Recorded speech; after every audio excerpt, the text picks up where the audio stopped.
Jasmine Crockett, thank you so much. Really appreciate it. You're a state representative, and now you are running for Congress. Why is that, and what are your priorities? Absolutely. First of all, it's good to see you in the new year. You know, no one could have told me that when I went down to Austin, now it looks like a little bit over a year ago, that I would be running for Congress.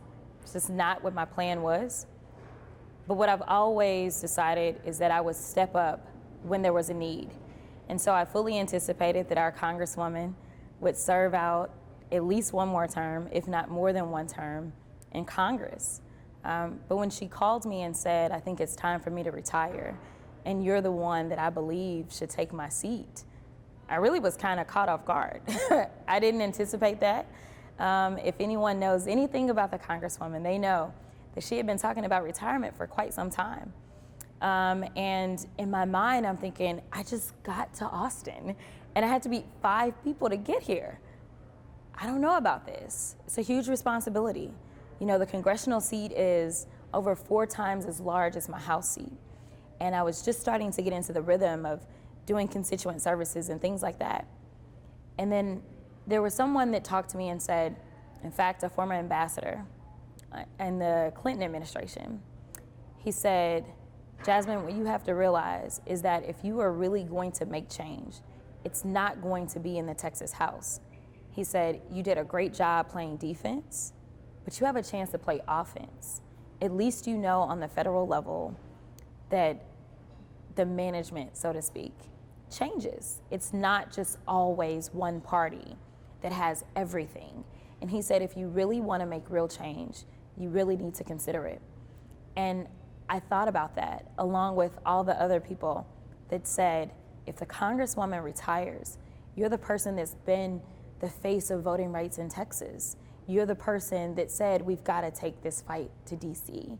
You're the person that has been there as it relates to repo rights, all these things that sadly enough, the state of Texas is leading the rest of the country the way down. You have been the voice of opposition on those things, and you understand legislation. This is what you've got to do. And so as far as I'm concerned, I tell people all the time that it was a calling, literally and figuratively, for me to run for Congressional District 30 and to take my service to the next level.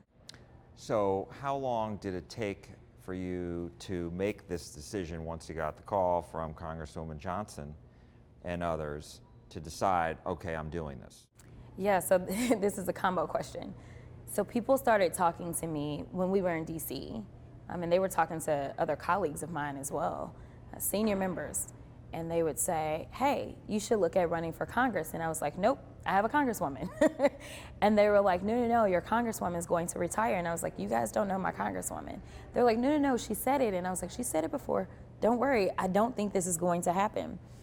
And so I want to say that started maybe around June-ish, that people started talking to me and saying that this is something that I needed to consider if she did retire.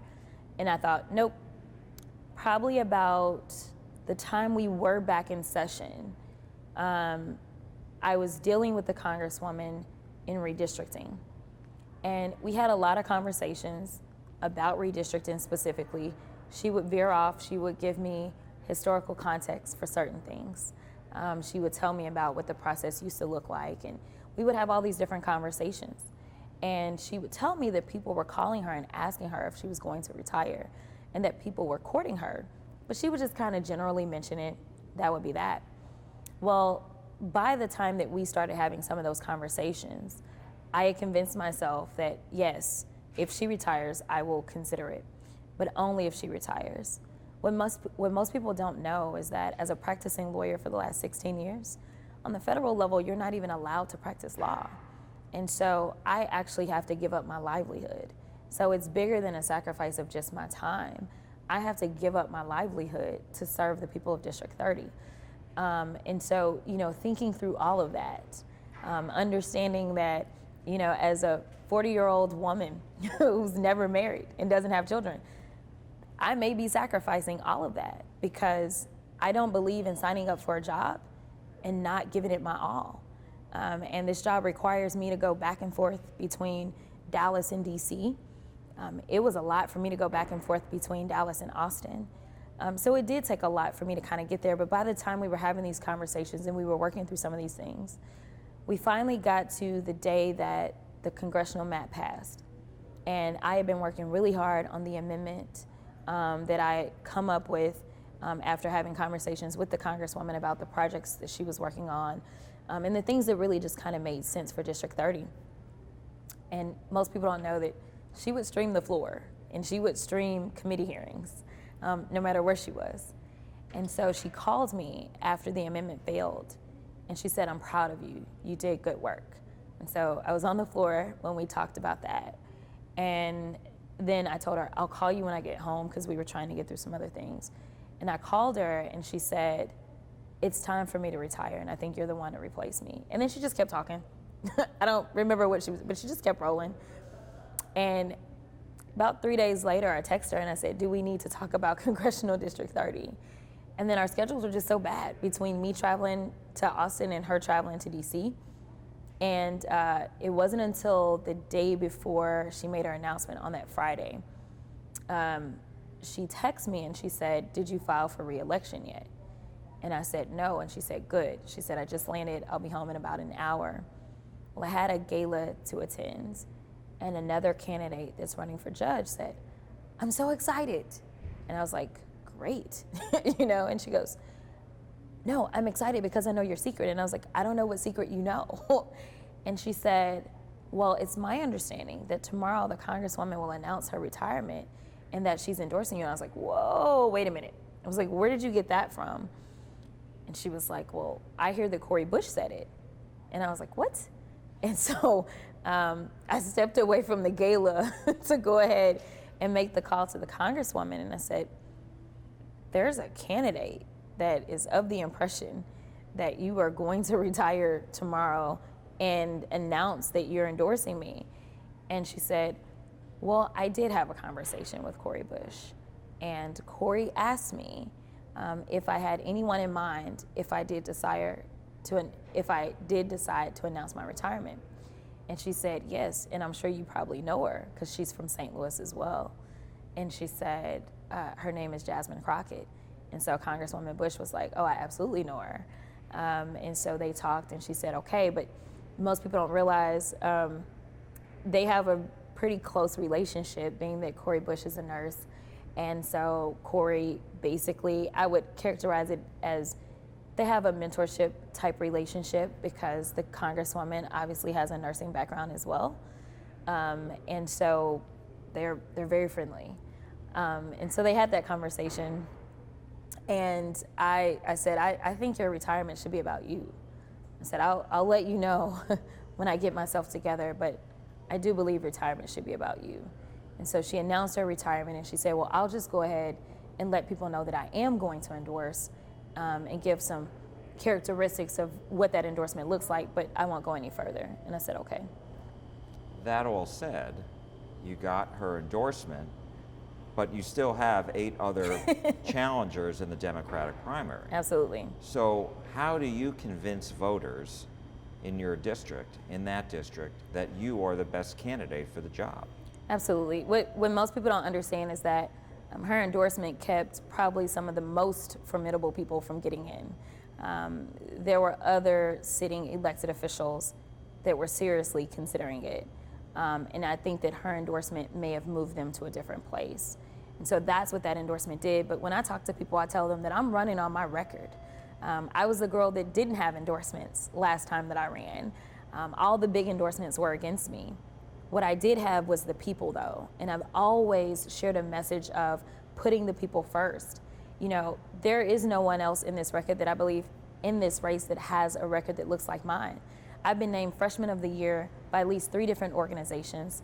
I've also been recognized as one of the most effective legislators in Austin, and this all came after 1 year. So just imagine what I could do. In addition to that, everyone else is kind of hypothesizing and offering a hypothesis of what an administration would look like versus someone who actually has a record. You don't have to do the guesswork when it comes to me. You can look at how I voted on certain things. You can look at the types of bills that I filed. I filed more bills than any other freshman. I was able to get certain bills passed with bipartisan support, about 10 bills, I believe. Now, there was a point that I went a little radioactive on some of my colleagues, but you know what? I have relationships on the state level as well as the federal level with even those across the aisle.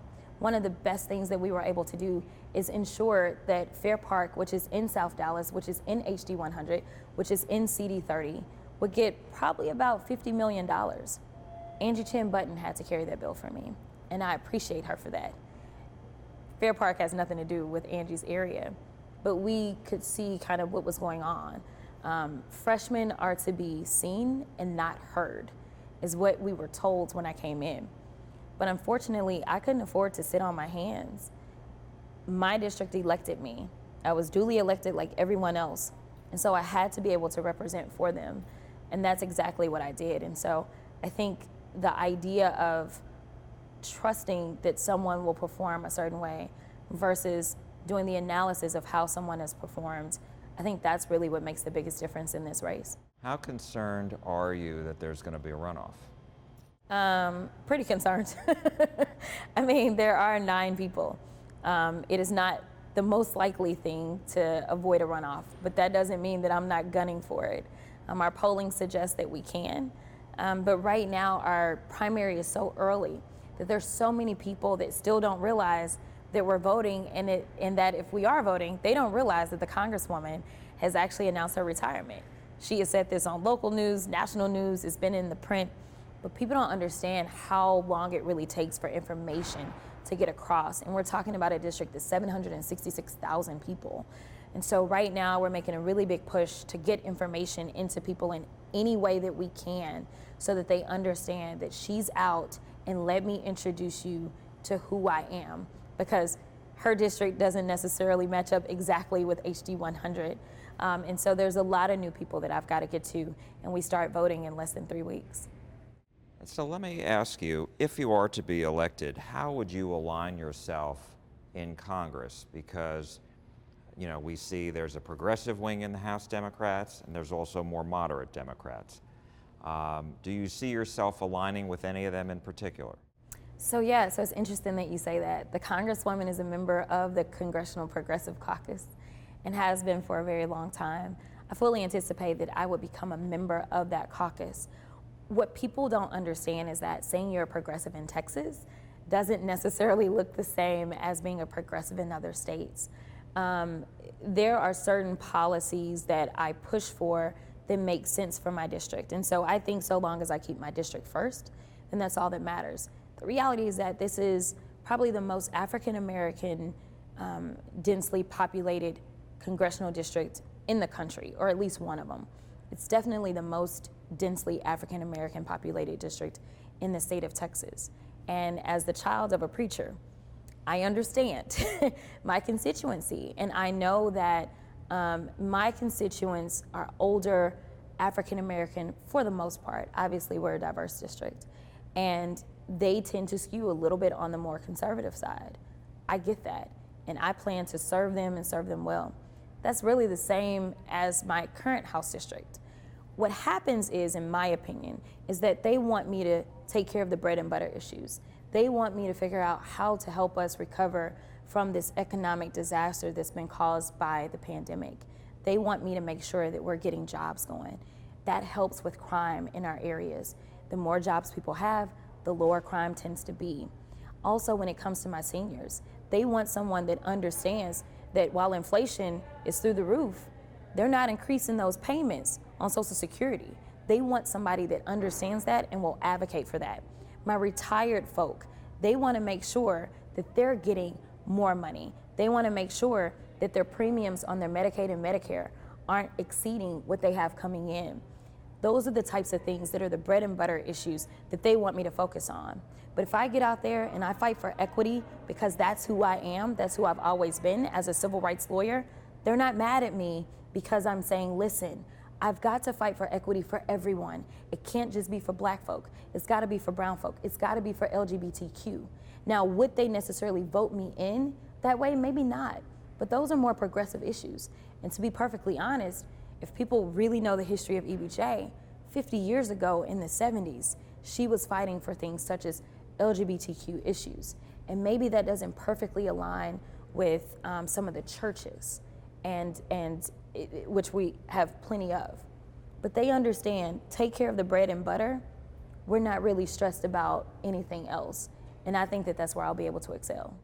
So I wanted to just ask you a little bit, as far as we discussed some of the issues, where are you as far as Build Back Better? Because President Biden said the other day, because that failed, maybe it's better to do that in pieces. Are there priorities in certain parts of that legislation that you feel very strongly about if that had to be done in pieces? Absolutely. So the paid sick leave. I just think that we're in the middle of a pandemic. In the state of Texas, we lead the country in uninsured. So we've got over 5 million people that are uninsured right now in the middle of a pandemic.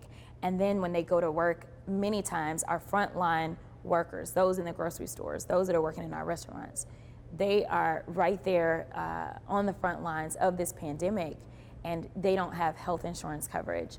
The very least that we could hopefully work on is paid sick leave under those circumstances. I also think that it's really important, if we're going to focus on our economy, to make sure that our kiddos have standard mandatory pre-K. I just think that we've got to do it because that gives my working parents an opportunity to go ahead and get their kiddos into school. And with the way that we've struggled in this pandemic and our students being behind, anything that we can do to get them a head start, I think it's great.